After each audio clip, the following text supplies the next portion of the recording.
As I shared yesterday, it was my impression that I thought someone would win the election with a clear and decisive victory. I did not see this election being particularly close. I had guesstimated about 310.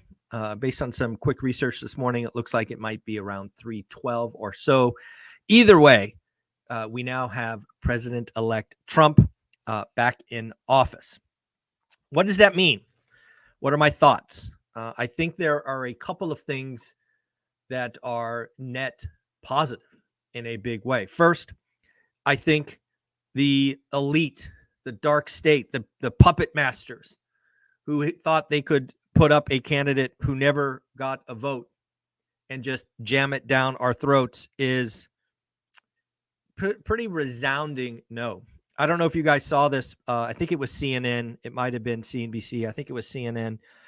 Showed a U.S. map where Kamala outperformed Joe Biden and the map was empty. I think that tells you that the American public is smarter than what the dark state or deep state or whatever you want to call it thinks. Second, Hollywood. Hollywood clearly lost. All of the, I don't know, I'm going to leave the U.S. if so-and-so wins, all of that nonsense, all of these trite, vote for me stuff. Again, Hollywood lost. Oprah lost. The big loser in all of this, and I couldn't be happier, is traditional media. I think one of the things that we learned in this election, in my opinion, is that long form content where you could really have deep and sometimes wandering conversations is a great way to learn about someone. Instead of the 7-second sound bites, instead of the teleprompter reading, instead of hiring rappers and singers to come fill up a stadium. I think we've learned that elections, or at least the run up to an election, will never be different. I suspect large podcasters, large, folks who have large audiences will benefit.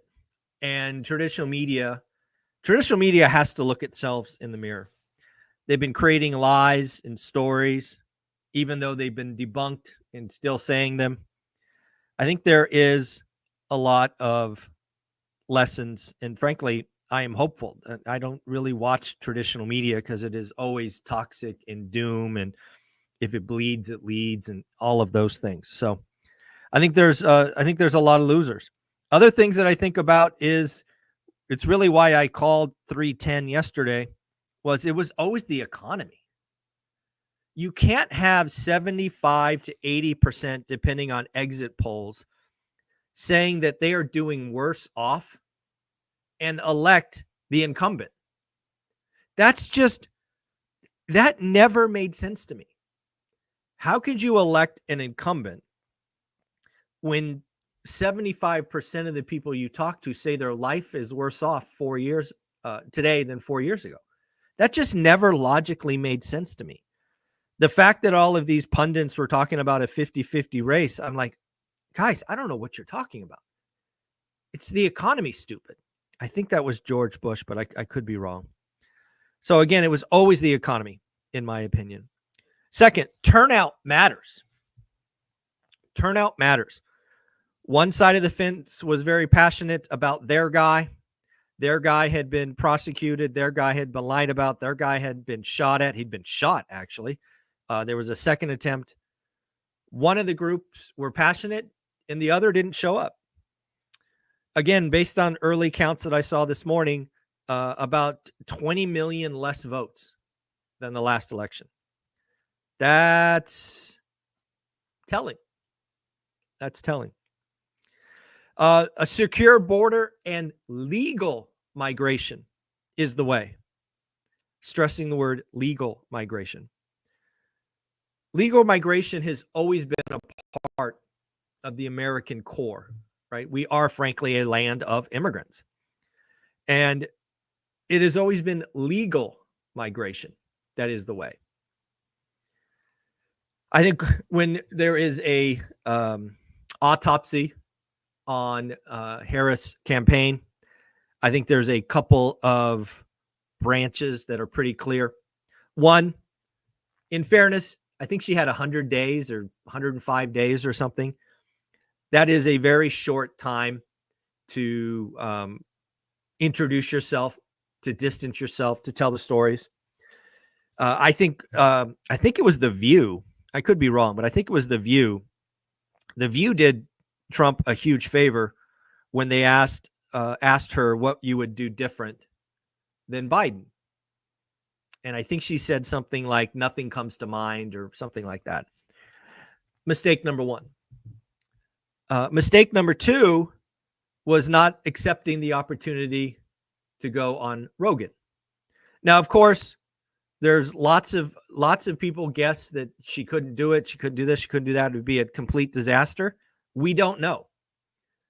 But ignoring an audience of millions of people in folks that may not vote for you, that's where you should go.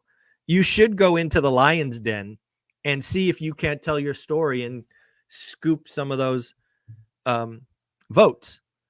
Again, as I was watching the states go yesterday, it's not about sometimes winning all of the zip codes or counties or townships, but it's about doing better.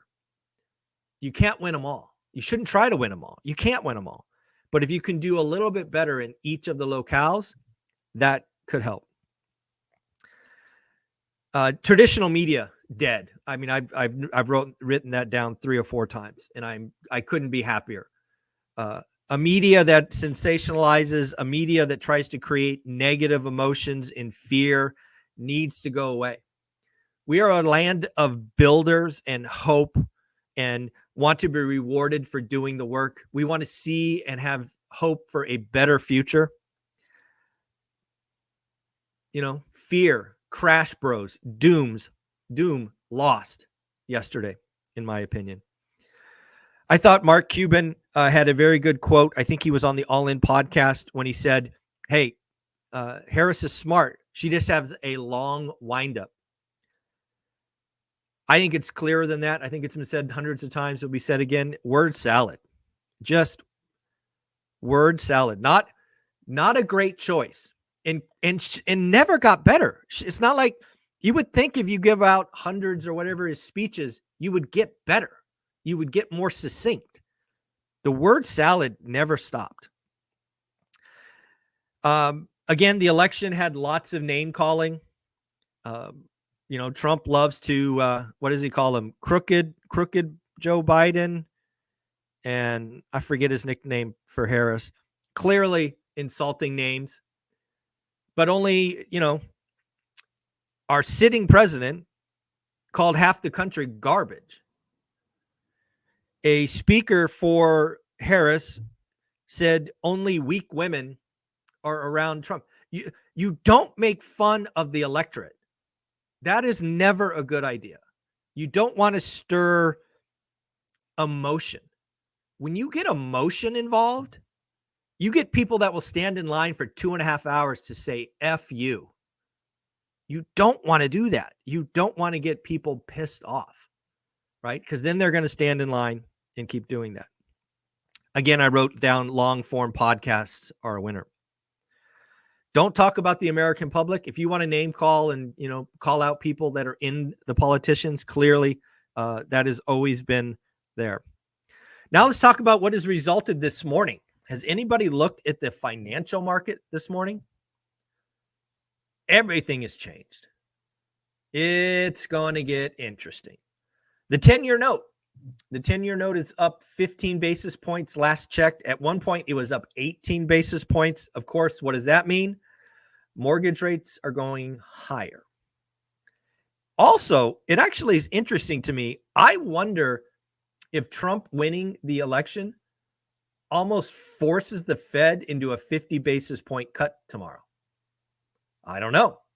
Kind of an interesting thought. Again, they want to get back to neutral. Why wait? I don't know. I think it's worth a discussion. Don't know if you saw Bitcoin. It's been said that Trump will be the first Bitcoin president. I don't know if that's true or not. I don't follow it, but clearly something happened. Bitcoin hit 75,000 yesterday for a new all-time high. Looks like the stock market, at least based on the indices, are ripping across the board. I do not know if they will hold. Sometimes you get an open and they roll over.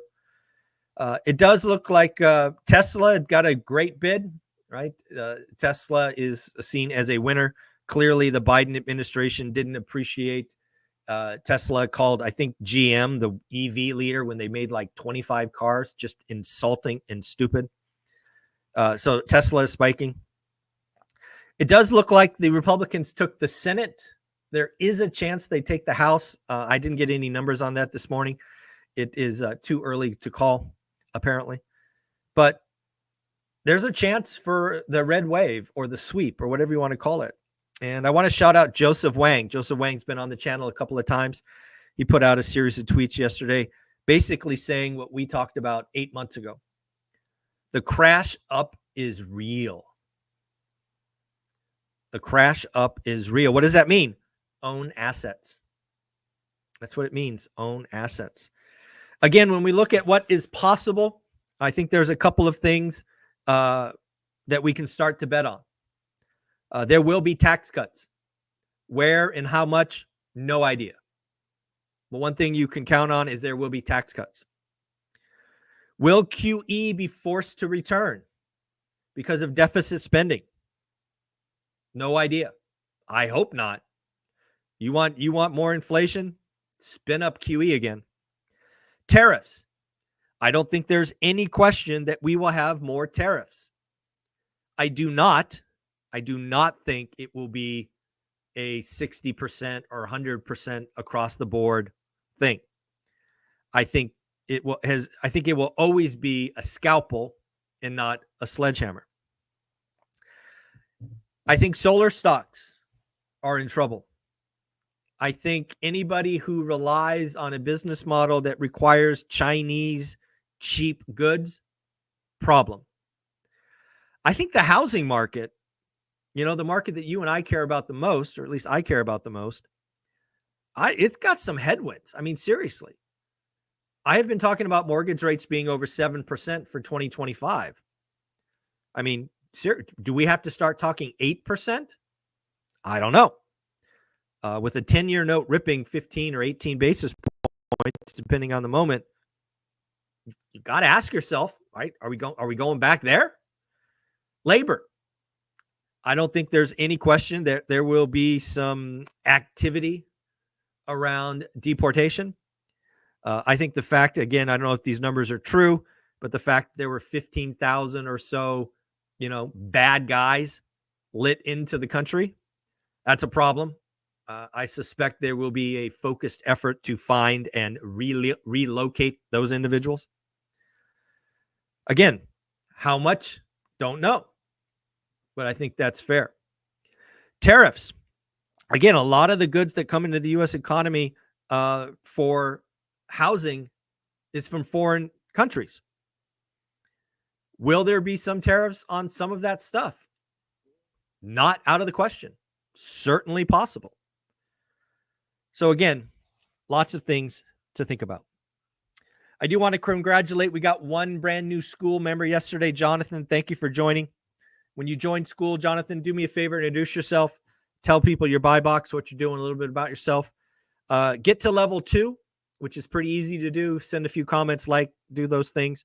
So you can get 6-hour masterclass on creative finance. Get to level 3 and you unlock a really big goodie, a 10-week boot camp, which again is something that folks paid $1,000 for. So you can go get that.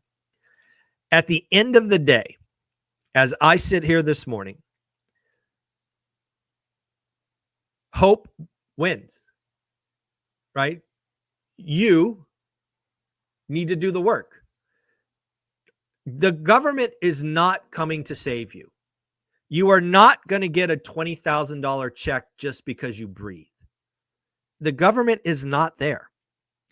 You need to worry about your household. You need to worry about getting better, increasing your skills. You need to worry about discretionary income. You need to worry about investments. You need to get a buy box, discipline. You need to get in the right room. You need to get in the room with builders, with people that want to build a better future. And what I hope to provide at One Rental at a Time is that platform. Is that platform for individuals who want to own their future, who want to take personal accountability, who know it's going to be a decade. It's a decade, folks, to build something of size. But it starts with a decision.